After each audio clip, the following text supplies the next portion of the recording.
Nous avons un évangile très riche, de lectures aussi précieuses. Je vais me concentrer sur la première lecture et sur l'évangile. Dans cette première lecture, les 11 apôtres, bien sûr, Judas l'Iscariote n'est plus, les 11 apôtres sont réunis dans la chambre haute, un lieu privilégié de rencontre, le lieu où Jésus lui-même leur est apparu après sa résurrection. Et là, ils ne sont pas dispersés, comme ce fut le cas à l'arrestation de Jésus.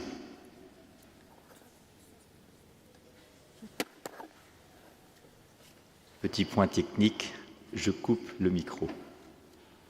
Baladeur. Voilà.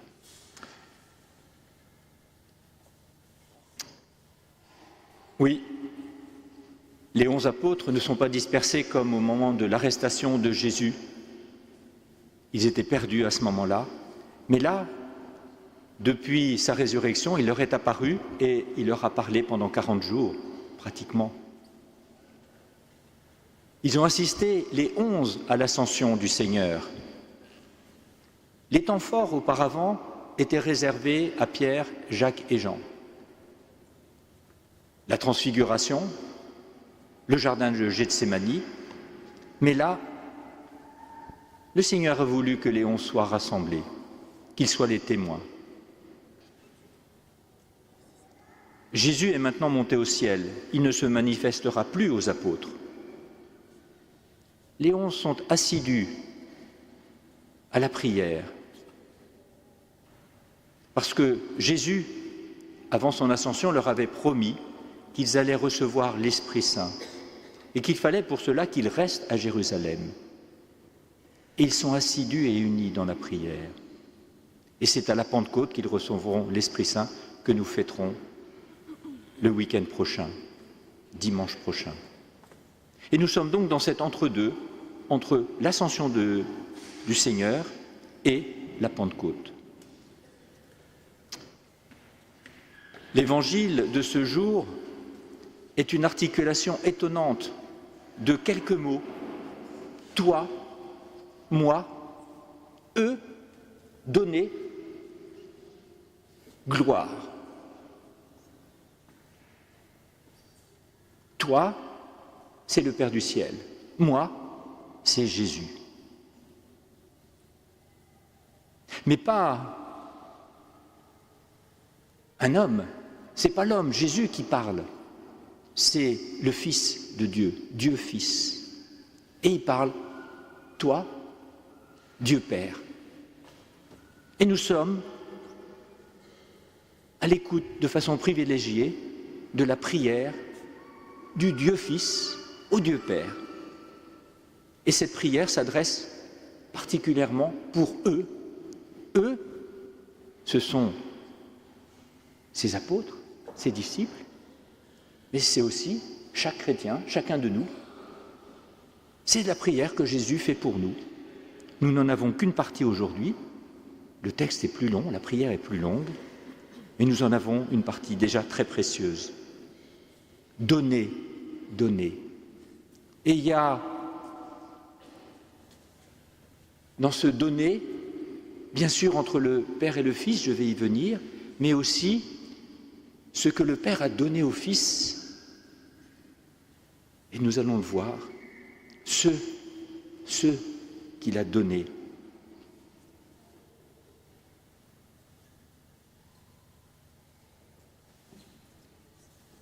Cet évangile se place dans l'évangile de Saint Jean, avant l'arrestation de Jésus et sa passion, quelques jours avant.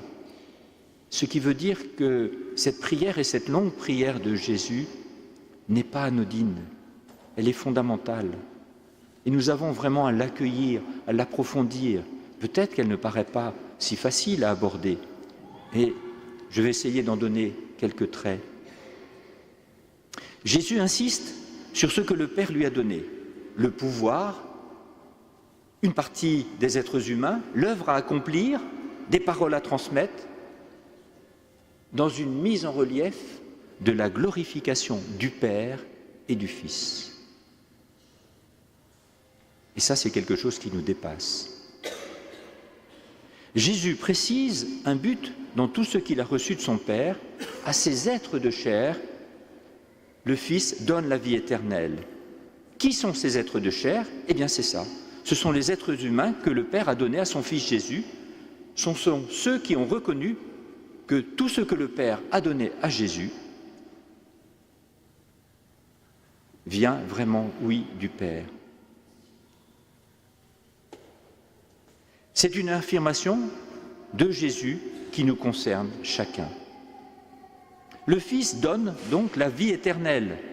Rappelons-nous au début de cet évangile le dialogue entre Jésus et Nicodème, où Jésus dit à Nicodème, Dieu, le Père, a tant aimé le monde, Dieu le Père a tant aimé le monde qu'il a donné son Fils unique, afin que tout homme qui croit en lui ne périsse pas, mais ait la vie éternelle.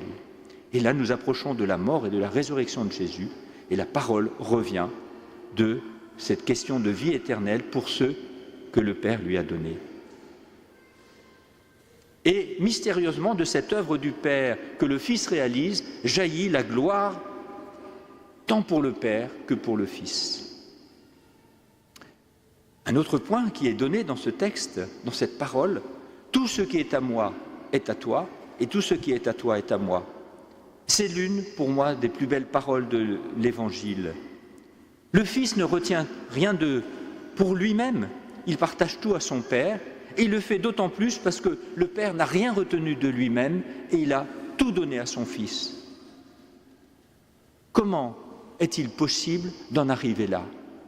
Dieu est amour, le Père, dans son amour, a tout donné à son Fils, qui est amour, et le Fils qui a tout reçu de son Père peut retourner tout à son Père.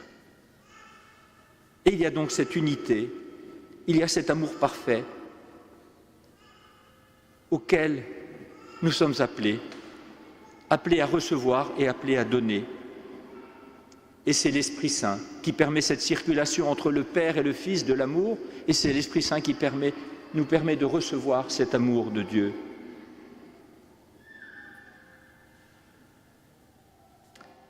Il y a un dernier point que j'aimerais souligner, c'est celui de la façon dont Jésus agit. Il n'agit pas de son initiative personnelle. Dans ce même évangile, un certain nombre de fois, il nous est répété, Jésus, ce ne sont pas ses propres œuvres qu'il accomplit, mais ce sont les œuvres du Père, de son Père. Dans le Notre Père, vous connaissez bien cette parole, que ta volonté soit faite.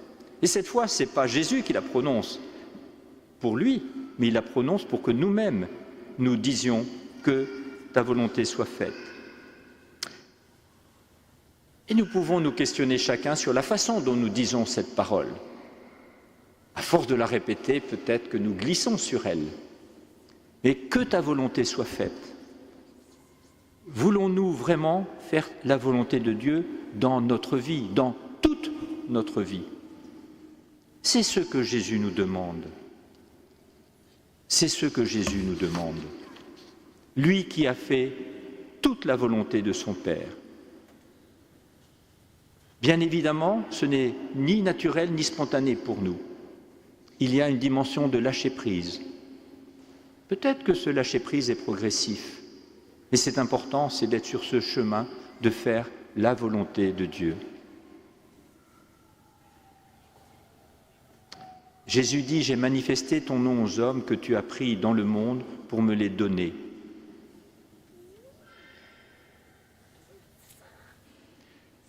Dans ce même chapitre, Jésus précisera que ces hommes, il les a envoyés dans le monde. Faire la volonté de Dieu n'est pas donc réservé à une catégorie de chrétiens, mais c'est vraiment la volonté de Dieu à faire par tous les chrétiens. Et Dieu, c'est par le canal de chacun qui se manifeste au monde. Demandons au Seigneur, dans cette Eucharistie, de nous unir, d'approfondir notre engagement à la suite du Christ pour faire la volonté du Père. Amen.